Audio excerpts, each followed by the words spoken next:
All right, Mark Raymond joins us. We are going to talk about some wines that are across the Max Restaurant Group. The first wine for today we're going to talk about is Santa Carolina Cabernet from Chile. Mark, introduce yourself and tell us who you are, where you're from, and then let's talk about the wine. Sure. Yeah. Mark Raymond from Weathersfield, Connecticut here. Santa Carolina, the winery is from Chile. Winery goes back to the late 1800s. One of the older families in Chile.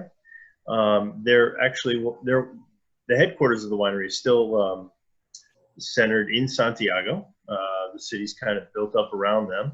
They do still have a couple of small vineyard sites, sort of experimental vineyard sites at the winery itself in the city.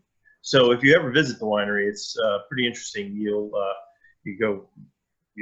right in the heart of the city. Well, isn't that kind of common for some of these wineries that have been around for 100, 150 years? As they originally were on the outskirts of Santiago, but as Santiago, which is kind of exploded and sprawled, has kind of overtaken them. I know of some other wineries that have had the same situation. Exactly, and then they've moved the wineries out into the foothills of the Andes, yeah, and such places of Maipo and the Aconcagua Valley and things like that. So yeah, they've taken the vineyards and moved out because the city has grown so much in the population. But it's still a great place to visit. It's one of the historic sites for the city of Santiago. It's actually the #3 site in Santiago to visit. They have quite a bit of weddings hosted in the old cellars. It's quite beautiful. If you go onto the website, you'll see these gorgeous cellars and all handmade out of brick. Nice. It's a spectacular place. Yeah. All right, so we have the Santa Carolina Cabernet. So tell us like where the wine comes from, because it's not obviously coming from those vineyards in Santiago. So where does it come from, and then let's get into the wine itself. Yeah. So going outside of Santiago into the foothills of the Andes Mountains, you're looking at Colchagua Valley, and this is where the Cabernet is sourced. It is 100% Cabernet. It's not blended with anything. It's all estate grown, and you'll see on the label Reserva, which really has no legal footing in Chile. The Reserva title, but for Santa Carolina, it really means what they use it for is a sense of place. So, for example, the Cabernet is produced in Colchagua. They make a Carmenere in the Reserva line that's in Cachapoel. The Leda Valley, which is a coastal valley, they use for their Pinot Noir, Sauvignon Blanc. So optimizing the best valleys for growing the grapes. Right. So I actually visited Colchagua Valley many years ago, about 2009 or so, 10 years ago or so. And what I remember is that there were vines everywhere. And you looked one direction and you basically saw the Andes, and you couldn't really see the ocean the other way, but you know, there's a row of hills that kind of separate the valley from the ocean, but you kind of felt the impact of that ocean because it never got too hot. So I'm assuming, you know, that where Santa Carolina is kind of similar to that, and these Bordeaux varietals that you're talking about, they work well here. Why? Well, you know, you get that cool effect of the ocean as you're speaking to, and you know, Chile being such a thin country, you could be skiing in the morning, and you could actually be at the beach in the afternoon in a very short period of time. You know, you're not talking a long distance at all.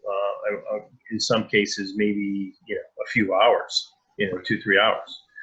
But yes, you do see that amazing mass of the Andes Mountains behind you, and you get that coastal influence.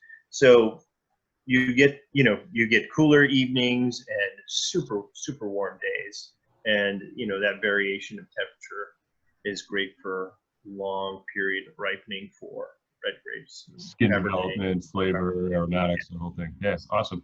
So speaking of the flavors and whatnot, tell me and maybe give us just a couple key points about the flavor of the wine, texture, style, whatever, and how it might pair up with some food. So making like a recommendation, especially if you're a server on the floor and guests are asking about some wine and food pairing. Yeah, so for me, you know, I think perfect pairing for this is it's a very approachable cab. It does spend about 8 months in wood. in oak barrels in varying toasts. So medium to light toasted oak barrels, and it's all French oak. The wine itself has wonderful dark berry fruit, some good, wonderful pepper notes and spice. I love pairing this up with most meats off of the grill.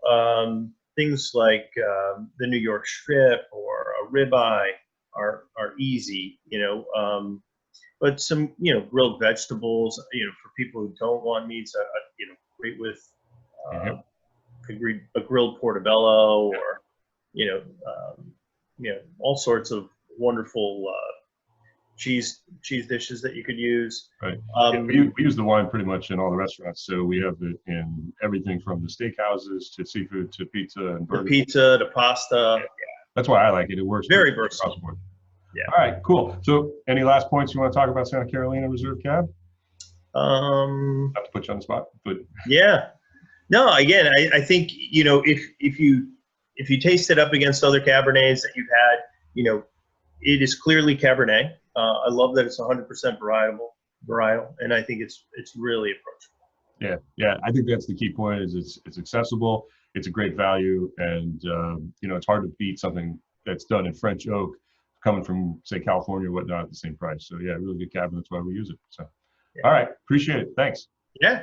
All right. Thanks.